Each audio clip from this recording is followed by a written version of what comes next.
Akko Lavender Purples have got to be one of Akko's most popular tactile switches. Everywhere I look, there seem to be comments saying how good they are and how much people seem to like them. They come in a standard Akko CS box with information and graph on the back, which we'll get into in a minute. So smooth.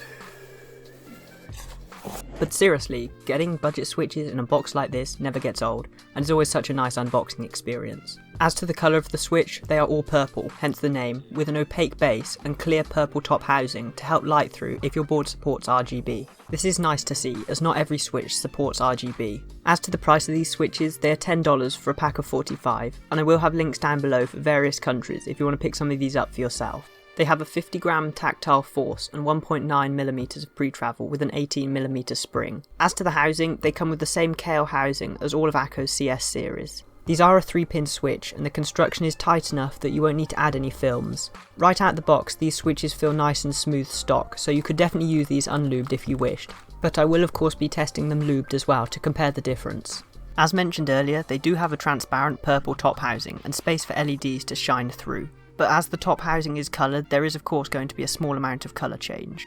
Now I know the question is going to come up as to how these compare to their brother, the Akko Ocean Blues, and although I don't own a whole pack of Ocean Blues, I do have one tester switch to help compare the two. When comparing the two side by side, the Lavender Purple seems to have much more of a tactile bump, which is very noticeable when the switch is pressed, unlike the Ocean Blue which has much less of a bump in comparison. Both have their tactile position right at the top. The Lavender Purple is the slightly heavier switch with a tactile force of just over 50g, compared to the Ocean Blues at about 45g. As to the materials of both switches, they have a polycarbonate top housing, nylon bottom housing and stem made from POM. The switch comes with an 18mm spring and is the same as on the Akko Radiant Red. I bought these switches to replace the Akko Jelly Blues which I tested in a previous video, as I wanted a light tactile with more of a single satisfying tactile bump. These switches only have very minor scratchiness and seem pretty smooth stock, but let's lube one to directly compare to a stock switch.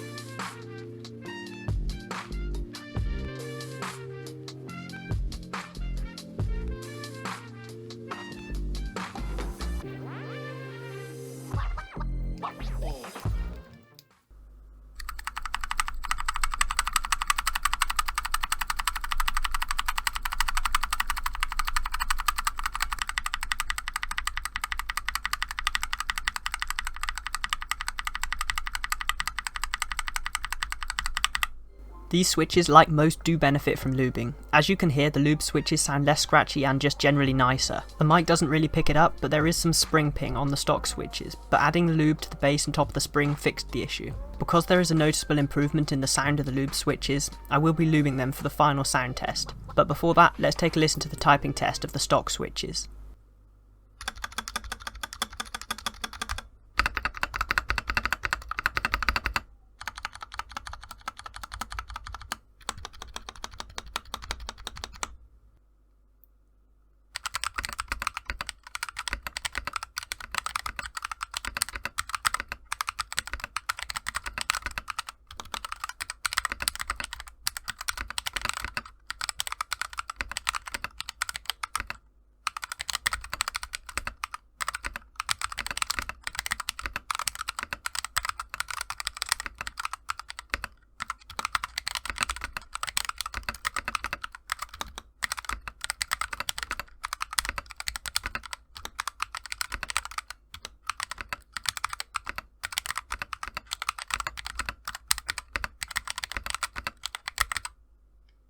The stock switches do sound decently good, with no real complaints for scratchiness or spring ping. The sound of the switches does change from board to board, so I'll leave a link to the build video for this keyboard down in the description if any of you want to check it out. When lubing the switches, I only put a light layer on the sides of the stem, and a slightly more generous amount on the top and base of the springs to hopefully reduce spring ping. I'll leave you guys with the sound test of the lube switches, and let me know of your thoughts on this switch down in the comments below.